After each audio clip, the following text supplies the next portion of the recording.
Welcome to the snapshot of the Millionaire Dropout. Fire your boss, do what you love, reclaim your life by Vince Stanzione. Here, we'll explore the key insights from the Millionaire Dropout. Introduction. Most people are, at best, living comfortably. They've settled for a certain life, and they're afraid of risking the comfort they've found. But your comfort zone is probably not that comfortable. In fact, it probably includes doing work you hate to raise money that you don't even get to keep. In the Millionaire Dropout, self-made millionaire Vince Stanzione teaches you how he became a millionaire without the help of anyone else, and with a lot less effort than it takes to remain in a miserable life. Stanzione spared himself the pain of an average life and found the joy of believing his worthiness of his dreams and attaining them. His insights in the Millionaire Dropout can bring you that joy as well. Take control of your life. Happiness is not an object. You can't order it in a restaurant or land on a plane on it. Happiness is different for everyone and probably consists of a list of tangible achievements, but you can't achieve any of those things, or by extension happiness, if you don't know what they are, and keep your mind focused only on the idea of happiness. Therefore, before you can get yourself on the right course, you need to figure out what you truly want. Start with the obvious, your financial needs. Note that these are distinct from wants. Financial needs might include getting out of debt, paying your bills, or buying clothes. Once you've assessed your needs, take stock of your wants. These can be pretty much anything you think might enhance your life: a mansion, a Ferrari, or rare baseball cards. Now it's time to make goals based on your evaluation of both your wants and needs. If any of these goals seem out of reach, don't get bogged down in them. The reason you believe that a mansion is unrealistic is because you're stuck. At the moment, you don't see that you're actually worthy of all those things. If a billionaire came to you and offered to pay you $1 million in exchange for your hand, would you sell your hand to him? What about $10 million for your eyes? Or $100 million for your arms? If you said yes to any of those questions, then you don't understand your real worth. It's not $100 million or $100 billion. Rather, you are priceless. There is no number too high for you. You are invaluable. It's time you started thinking that way. What are you thinking? How do you begin thinking like someone who knows their worth? The first thing you need to realize is that your mind is made up of your past. No one has had a perfect life, and most of what is going on in your brain is a reaction to what you've gone through. Most of the things your brain has learned from those experiences are not very useful. When you were a child, you learned lessons in survival tactics that are probably holding you back today. Listen to your inner monologue. How kind are you to yourself throughout the day? Do you believe you're someone worthy of the success you're craving? Do you take jabs at yourself throughout the day, calling yourself clumsy, an idiot, or ugly? If so, you must interrupt these habits. This is where your list of goals is going to come in handy. Your list of goals isn't going to be taped to your wall to merely be looked at every day. You're going to put it in your mind. As you stop yourself from saying negative things about yourself, you must have something to replace those thoughts with. When you wake up and before you go to sleep, read your list aloud to yourself. But don't simply say, "I want to be a millionaire." You need to give your mind the opportunity to adapt to life as if you've already accomplished your goal. Say, "I am a millionaire," and say it with enthusiasm. If you say it without any heart, it won't work. But if you begin to act as though you already have what you want, you'll be more likely to get it. There's sound scientific reasoning behind exercises like this. It's part of why athletes don't just rehearse their sport with their bodies. When you watch a gymnast on television, you know they've probably spent thousands of hours working on their routine in a gym. But what you may not know about are the hours and hours they've put into visualizing their routine in their mind. They may even be visualizing the end of it, getting the gold, and hearing applause. This isn't some new age attempt to get the universe on your side. It's about confidence. Once you've run through your victories in your head, you start to believe that they're more possible. If you don't know you can do something, then you're scared when you try. But if you've seen yourself doing it in your mind's eye, then it's something you know you're capable of. You're more comfortable, and you know the thing you're going for is suited for you. You may have squirmed before when you thought of putting a mansion on your list of goals, but see yourself there in that mansion and give your brain time to feel what it's like to live in that reality. Then, start to feel that it's true. Making money. You already work for yourself, even if what you think is that you work for your boss. No, you don't work for your boss. You work so your boss will give you money. You're doing your job for you. The only difference is, after you've done all your work, you're giving your boss most of the profit. The truth is simple. You cannot get rich when you're letting someone else keep the money you make. But if you've got a boss, you're not even getting to keep your profits. You might be thinking, "But I can't quit my job." Or, "What will I do, start my own company?" It's true, starting your own company is scary. It has its downsides. But what about downsides are you accepting now? A few centuries ago, practically everyone was self-employed. The idea of a corporate structure was totally foreign. If you asked them if they wanted a corporate job and you described it like, "Your pay will basically stay the same, but you've got guaranteed hours, except for when they ask you to work more hours, which will definitely happen. And once they start to trust you, your responsibilities will increase. But if the company ever gets in trouble, you'll likely be laid off. What do you think they would say? That it sounded like hell? But for some reason, you think that situation is better than whatever risk you believe is involved in being your own boss. Ask yourself these questions. 1. Are you eager to get up every morning and go to work? 2. Do you watch the clock all day, just waiting for work to be over? 3. Are you inspired by your boss?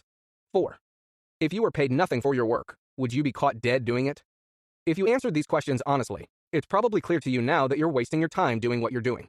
It may be scary to leave your comfort zone, but you shouldn't have gotten comfortable in it in the first place. It was never right for you. And your other option is much better. Starting your own company isn't impossible. In fact, it's certainly easier than sitting in a mind-numbing office all day, giving your money away to someone else. Start your own company. There are a number of myths surrounding establishing a business, among them that starting a business requires a staff, an office, face-to-face customer contact, and professional qualifications and licenses.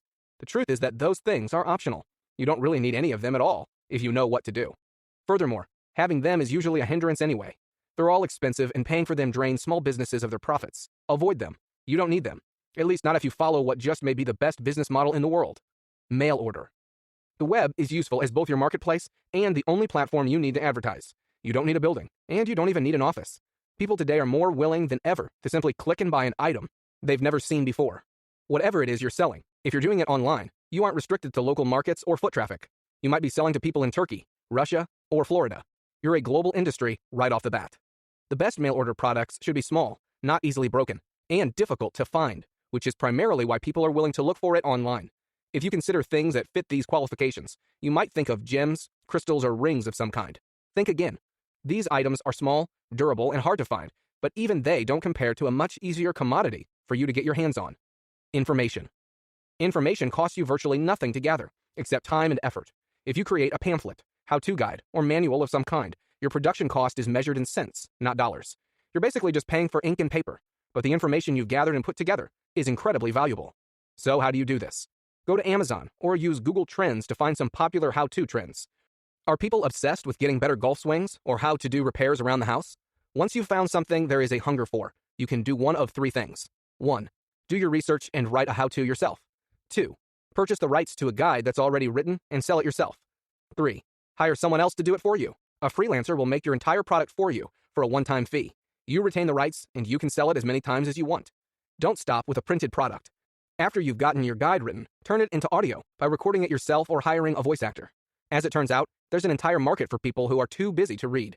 You may fail in this endeavor, and that's okay. Fail and try again. Pretty soon you'll see that every day you spent giving someone else your money was a day you spent living a lie. Saving money. You can be your own boss and make your own money. Lots of it. But making money is nothing if you don't know how to keep it. Spending money is a skill and many people are terrible at it. That's why some struggle to live on $200,000 per year, while plenty of people get along fine on $50,000. Some are just bad at spending, so more money isn't helping. Getting rich won't make you happy if you don't know what to do with the money you're earning. It's invaluable to learn not only how to make money, but also how to keep it. Before you make any major purchase, ask yourself, do I really need this? Could I rent this for the period that it's necessary? Could I split the cost of this with someone else? Could I buy this used? Could I buy this and then sell it later? Most people don't ask themselves even one of these questions, yet they are key to not throwing away your money.